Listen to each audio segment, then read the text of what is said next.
अस्सलाम वालेकुम, welcome back to my channel. कैसे हैं सब? आई होप सब ठीक हैं, खैरियत से हैं। अच्छा जी, शाम का मंज़र ज़रा देखें कितना खूबसूरत लग रहा है। लेकिन शाम का ये ऐसा मंज़र देख के ना, जब सूरज ग़रूब हो रहा हो तो कुछ उदासी भी हो जाती है। आपको कुछ लम्हे याद आ जाती हैं अपनी ज़िंदगी के। जैसे मुझे याद है कि मेरे फ़ादर बीमार थे, हॉस्पिटल में एडमिट थे, तो मैं शाम को इसी तरीके से ना मैं उनको देखने जा रही थी, तो कुछ ऐसा ही मंज़र था। तो वो बस आपको कुछ यादें ऐसी होती हैं जो आपको दुखी कर देती हैं। तो वैसे तो बहुत खूबसूरत मंज़र है सूरज डूबने का, कि इसको मैं सोच रही थी कि मैं इस दफ़ा कुछ इतना अपने सफ़र की इतनी वो वीडियो नहीं बनाऊंगी, लेकिन मुझे इसने मजबूर कर दिया। अच्छा जी, यहाँ से हम लोग गुज़र रहे थे तो मुझे कुछ आवाज़ें आ रही कि 100 रुपीज़ में सूट मिल रहा है। तो मैं इतनी हैरान थी, मैंने कहा ये कौन 100 रुपीज़ में सूट दे रहा है। तो बस हम लोग यहाँ पे आ गए थे। मेरी बेटी का, क्योंकि मैं आपको बता चुकी हूँ, स्किन ट्रीटमेंट था, तो मैं इसी सिलसिले में इनके पास आई थी, डॉक्टर के पास। तो अभी ये चल रहा है। तो फिर उसको ये था कि यूनिवर्सिटी के लिए शूज़ चाहिए थे, और फिर हम लोग चले गए यहाँ से सदर। तो सदर जब मैं पहुंची तो मैंने देखा कि इतनी औरतें। मैंने कहा पता नहीं क्या हो गया, ईद भी बहुत दूर है, अभी इतनी तो करीब नहीं है।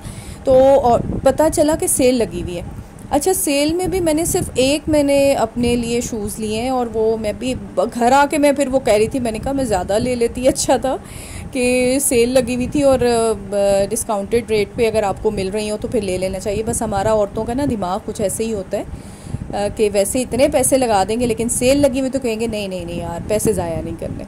तो बस ऐसी मेरी कुछ सिचुएशन है। अच्छा, मैं आप लोगों से एक बात ये शेयर करना चाह रही थी कि घर में देखें, मेडिसिन्स तो हर एक के घर में होती हैं जो ज़रूरी होती हैं, कि बुखार अगर किसी को हो गया है या फ्लू हो गया है, सर में दर्द है और पेट में, इस तरह की दवाइयाँ तो सब ने अपने घरों में ज़ाहिर रखी हुई होती हैं ना। जो वो जैसे कि यही कहना चाहिए, अब तो रोज़मर्रा ज़िंदगी की जो दवाइयाँ हैं वो तो होती हैं घर में। तो हम लोग इस तरीके से करते हैं कि काफ़ी अरसे तक भी ना हम लोग बॉक्सेस जो हमारे घर में होते हैं तो हम उनको नहीं देखते। तो अब मैंने आज ये काम करने लगी थी कि मैं जो इनकी एक्सपायरी है ना वो देख के, तो जो मेडिसिन मुझे अब नहीं चाहिए, एक्सपायर हो चुकी हैं, तो उनको मैं निकाल दूँगी, फेंक दूँगी, डिस्कार्ड कर दूँगी। इसलिए कि देखें, बड़े बच्चों को तो हमने ये समझाया हुआ है ना कि आप वो करें, जब भी मेडिसिन खाएं। ये देखें इतना ढेर लगा हुआ है दवाइयों का। तो ये है कि आप बड़े बच्चों का तो मैं आपको बता रही थी कि उनको तो पता है कि एक्सपायरी डेट देख के मेडिसिन यूज़ करनी चाहिए। लेकिन अब छोटे बच्चे हैं, जैसे 10 साल के हैं या 8 साल के हैं, या उनको माएँ कह देती हैं अच्छा चलो अगर कोई मसला है तो चलो जाओ दवाई खा लो, देखे बगैर। तो ये एक चीज़ होनी चाहिए कि जो एक्सपायर है ना, तो उनको एटलीस्ट हम निकाल दें, क्योंकि इतने अरसे तक दवाइयाँ पड़ी रहती हैं और एक्सपायर होती रहती हैं, तो वो फिर खाना, उनको यूज़ करना, तो वो अच्छी बात नहीं है। तो मैंने कहा चलें आपके साथ ना इस चीज़ को शेयर करें कि कुछ अरसे के बाद, लाइक 1 महीना 2 महीने के बाद एटलीस्ट देख लिया करें कि जो मेडिसिन एक्सपायर हो गई हैं तो उनको तो हम निकालें। अच्छा जी, ये मेरे बेटे ने दराज से अपने लिए शूज़ मंगवाए थे। तो मुझे था, मैंने कहा पता नहीं साइज़ सही आता है या नहीं। तो उसने कहा कि नहीं सही आ जाता है, अपना साइज़ तो बताया हुआ था, लेकिन मुझे बड़ा डर लग रहा था और मुझे लग रहा था कि ये काफ़ी बड़े आ गए हैं उसके साइज़ से। लेकिन जब उसने चेक किए तो ठीक थे, साइज़ भी सही था। तो मैंने भी शुक्र अदा किया। मैंने कहा इस तरह से होता है कि कभी हम चीज़ मंगवाते हैं तो वो सही आती नहीं है, या लेकिन आई थिंक कि दराज से अगर मंगवाई जाए तो काफ़ी चीज़ें उनकी अच्छी आ जाती हैं।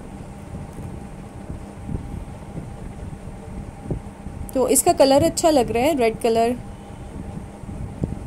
तो अभी मुझे कह रहा था मैं कुछ दिनों के बाद ना फिर मैं कुछ एक और मंगवाऊंगा। तो मैंने कहा अच्छा चलें, आपको चाहिए भी होते हैं। अच्छा, रात का टाइम है और मैंने बनाया हुआ था कद्दू गोश्त, इतना मज़े का, लेकिन मेरे बच्चों ने नहीं खाया सिवाय मेरी बेटी के, और मैंने इतना एंजॉय किया हमने। लेकिन मेरे बच्चों ने ना, बेटों ने, दोनों ने कहा कि नहीं, एक ने कहा कि पिज़्ज़ा खाना है और एक ने कहा कि मैंने चीज़ी पास्ता खाना है। मैंने कहा अच्छा चलें ठीक है, एक तो पढ़ाई कर रहे हैं ऐसे जैसे हमारे सर पे ही एहसान कर रहे हैं ना, तो खैर अपना ही फ़ायदा है। तो मैंने कहा अच्छा चलें मंगवा लें। इतना बड़ा बेटा तो इतनी खैर फरमाइश नहीं करता, तो जब करता है तो फिर मैं उसको मना नहीं करती हूँ। तो छोटे बेटे की तो खैर फरमाइशें नहीं ख़त्म होती। अच्छा जी, ये था छोटा सा व्लॉग। आई होप आपको पसंद आया होगा। लाइक करें, सब्सक्राइब करें, शेयर करें। टिल देन टेक केयर, अल्लाह हाफिज़।